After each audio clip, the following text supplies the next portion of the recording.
Social networking has certainly changed how many of us communicate. Every day, Facebook adds about 700,000 users, while Twitter has more than 50 million tweeters. Social networking is certainly a social phenomenon, but could it also be the answer to renewed economic development in small-town America? Today, we try to answer that question, and we start way out west. If the internet is a superhighway, by all appearances, this would be a back road. Hopeton, Oklahoma, population 30, and home to social networking expert Come on in. Becky McCray. A longtime rural advocate, McCray's life changed in 2006. I was working as a city manager for a small town here in Oklahoma, and I was fired from that job. Yet her desire to help rural America never wavered. I was passionate about the idea of trying to help save small towns, and I didn't want that information to just languish in my email inbox, so I started sharing it online. And that became smallbizsurvival.com, a website dedicated to help others that in turn helped Becky enter a whole new world. It was by making connections with other people that I learned about the whole world of things that were going on online. Becky soon became not just a user of social media, but one of its biggest advocates, discovering the large communities that develop online could be the savior of our small communities.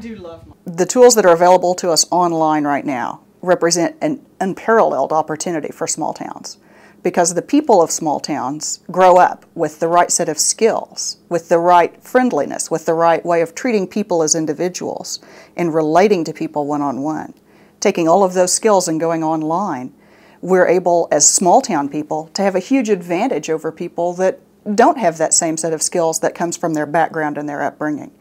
Because of that advantage, we have a natural opportunity for small towns to make a wonderful economic benefit out of the online tools that we have right now. Our businesses can benefit, our local institutions can benefit, our organizations, our people can network and learn things from all over the world.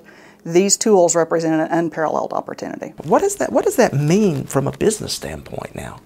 That means I learn from the smartest people on the globe without ever leaving home. That means that I am able to ask a question and get feedback from other people that have either dealt with it or have dealt with something similar. And I'm able to learn from what they have learned. So it's like having, for me, it's like having business mentors all over and having access to them all the time. Now, I would never have been able, just using the phone, to try to establish relationships like that. But using Twitter, I have been able to connect with people all over. Considering that you may be in a rural location, does working off of the internet, using the web and those tools that you'll find there, does that allow you to have a business in an isolated area?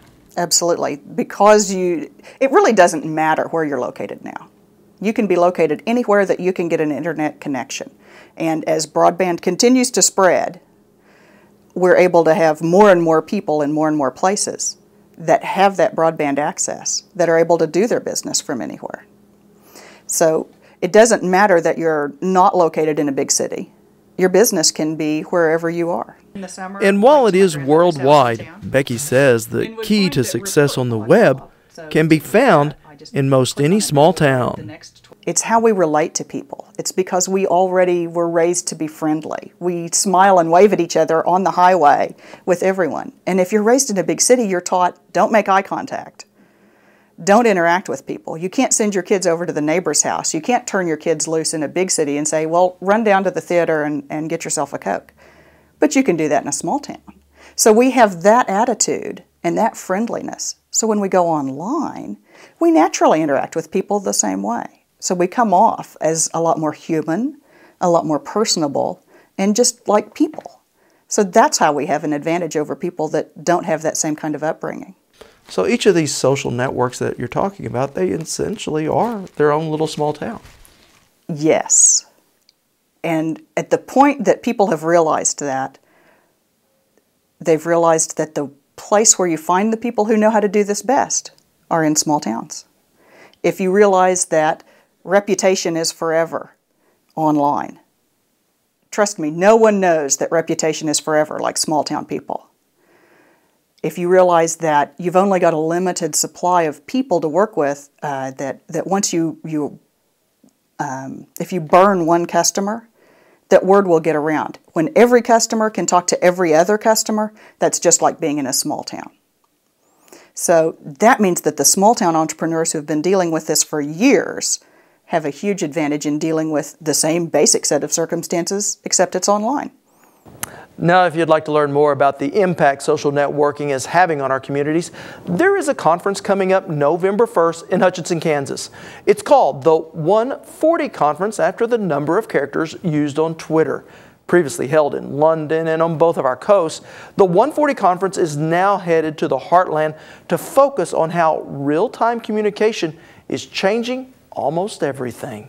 We have links to the conference on our website, plus more from Becky on how the web is responsible for a growing trend in America called rural sourcing. To find out more, simply head to okhorizon.com and click on Value Added.